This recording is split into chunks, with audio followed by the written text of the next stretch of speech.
Hello everyone, welcome. My name is Jason Gregerson. In this video, we are going to look at the general form of the general solution to inhomogeneous linear differential equations. So in this video, we're going to start by stating what the form is, then we'll do an example of putting a general solution together, we'll do a proof of why the form is what it is, and lastly, we'll talk about the actual solution process we'll look at moving forward. So to start with, we'll state what the form is. So we have an inhomogeneous differential equation that can be written in the linear operator form L of x equals f of t.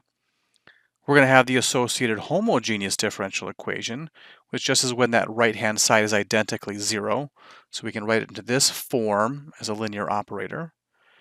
And then we're saying that if xp, the particular solution, is any one solution to the inhomogeneous differential equation, and x sub c is what we're going to call the complementary solution, this is going to be the general solution to the homogeneous problem, then the general solution to the inhomogeneous problem is the complementary solution plus the particular solution. So that is our statement of the form of the general solution to the inhomogeneous differential equation. Now let's see if we can look at a specific example to see these pieces. Consider this differential equation, x double prime minus 3x prime plus 2x equals 4t. Now the general solution to the associated homogeneous equation is c1 times e to the 2t plus c2 e to the t. Now we could certainly calculate that. We know that to solve this homogeneous problem, we would generate the auxiliary equation. We would find the roots of that auxiliary equation. In this case, we'd see the roots are r equals 2 and 1. And that will let us form each individual solution. The first solution will be e to the 2t, the second will be e to the t. We take a linear combination of those to get the general solution of the homogeneous problem. Now, if we were told, or if we knew, that one solution to the inhomogeneous problem was equal to 2t plus 3, so this would be our particular solution, and we could confirm this if we want. So one way we would validate this is a solution is we could take the derivative, which is 2, take the second derivative, which is 0, and plug those values into our differential equation. And if we did that, hopefully the right-hand side would be 4t. That would verify this is a solution. And in fact, I'm going to demonstrate this real quick using the linear operator approach as well.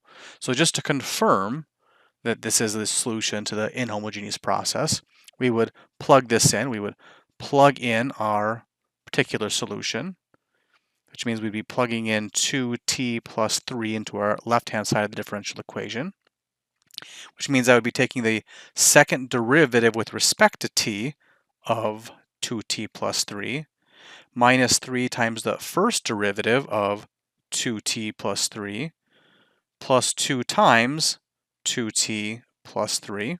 So that is me plugging in these values into the operator on the left-hand side. When I take the second derivative of 2t plus 3, I get 0. The first derivative is just 2. And when I distribute my 2 here, I'm going to get 4t plus 6. When I cancel my 6's, this really is equal to 4t.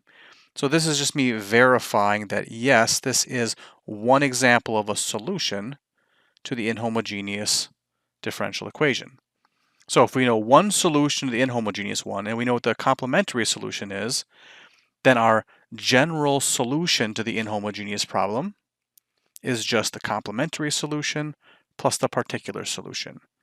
So the general solution of this differential equation is c1 e to the 2t plus c2 e to the t plus 2t plus 3. So now this leaves us with a couple questions. One, is this really the solution? We're kind of stating this as a general solution, and it's actually relatively easy for us to see that it is a solution, that it does work. For instance, if we were to plug in this new solution into our differential equation, that would just be us plugging in all these individual pieces, C1 times the first solution and the second solutions to our homogeneous problem, plus our particular solution. And when we plug these in, we can see that this first piece we plug in is a solution to the homogeneous equation. So when we plug that in, it should output a value of 0. Same thing with the second piece. That's the solution to the homogeneous equation. So if we plug in the differential equation, it's going to give us a value of 0. The third piece, because it's a solution to the inhomogeneous problem, when we plug it in, it's going to give us that 4t we need. So we can see that also just by using the property of linearity here. Right? Because L is linear, that means we can rewrite this as C1 times L of x1 plus C2 L of x2 plus L of xp. And once again, x1 is a solution to the homogeneous equation, that's 0. x2 is a solution to the homogeneous equation. And xp, that's a solution to the inhomogeneous problem. So that's going to kick out our f of t. So it's kind of easy for us to see that if we take one solution to the inhomogeneous problem and we add these other solutions from the homogeneous problem, those don't affect the output. And so this would continue to be a solution to the inhomogeneous problem. Now the two things we're not sure about are, one, do we have all the solutions? We know that xc plus xp is a solution, but why is it the general solution? So we're going to do a proof of that in a second.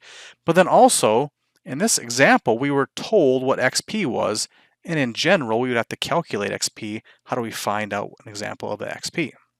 So first, we'll go through the proof. Proving that we actually have all the solutions when we write xc plus xp. In other words, proving this x really is the general solution looks like this. So we have our assumptions. We're assuming that xp is one solution to the inhomogeneous problem. That means if I plug in xp, I should get that right-hand side.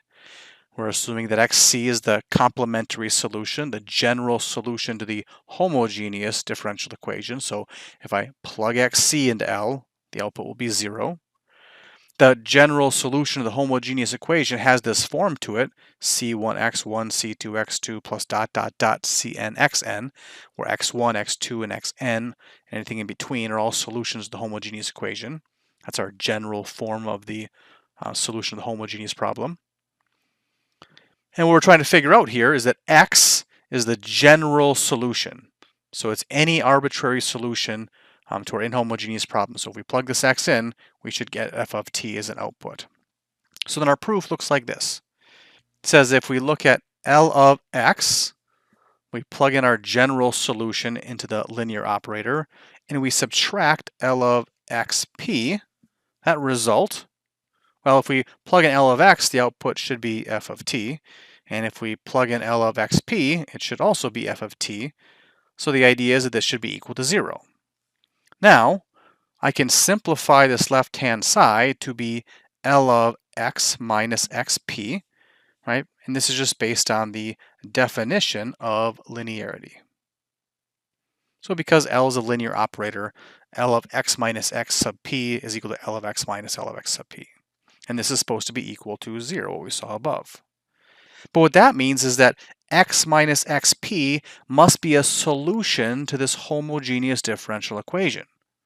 So if it's a solution to the homogeneous equation, and the general solution, all of our solutions have the form some number times x1 plus some number times x2 plus dot dot dot plus some number xcn times xn, right?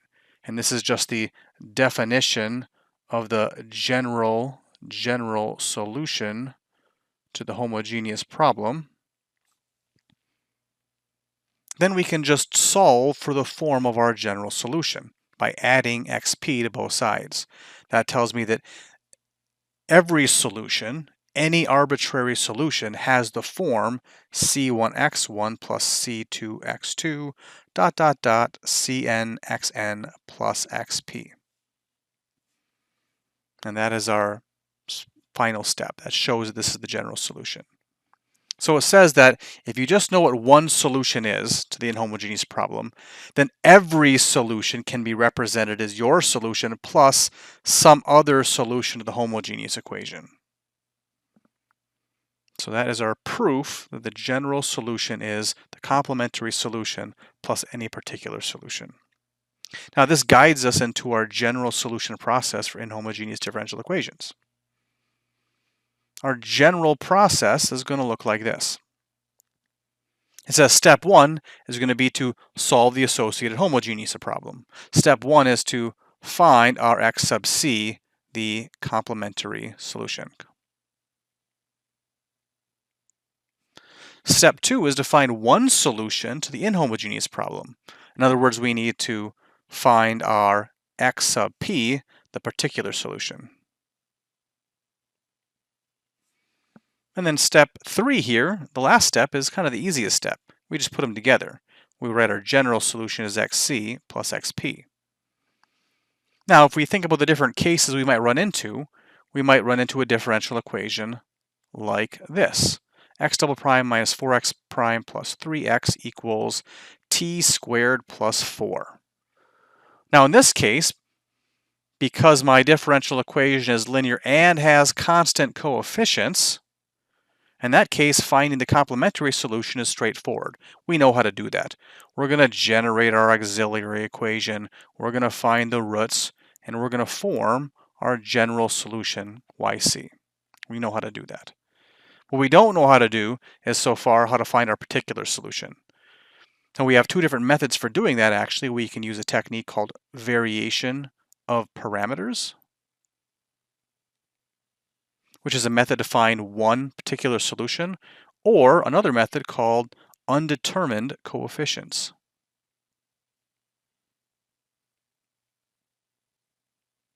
And these are the two techniques we're going to look at in the upcoming classes to find a particular solution. And then lastly, we'll be able to easily form our general solution, xc plus xp. Now, the other case we might have is what happens when we don't have constant coefficients. T squared x double prime minus t times x prime plus 3x equals t squared plus 4. Now, our theory still applies to the case where we have non-constant coefficients. However, the problem is that first step, finding the complementary solution, this is very difficult when we don't have constant coefficients. When we don't have constant coefficients. So it's not that our theory doesn't apply, but it's hard for us to find x sub c in this case. Now, similarly, when we get to yp, right now we don't know how to, but in general, our process of variation of parameters will still apply even if we have non-constant coefficients. However, the method of undetermined coefficients will not. We'll talk more about that in later courses. But once again, the theory does remain that if you were able to find your complementary solution and your particular solution, the general solution would still be constructed the same way even if you didn't have the constant coefficients. All right. So, in conclusion, we've now seen that to form the general solution to our inhomogeneous differential equation, we first need to find the complementary solution, then we need to learn this process for finding a particular solution, and then we can form our general solution. All right, that concludes this video. Thank you very much.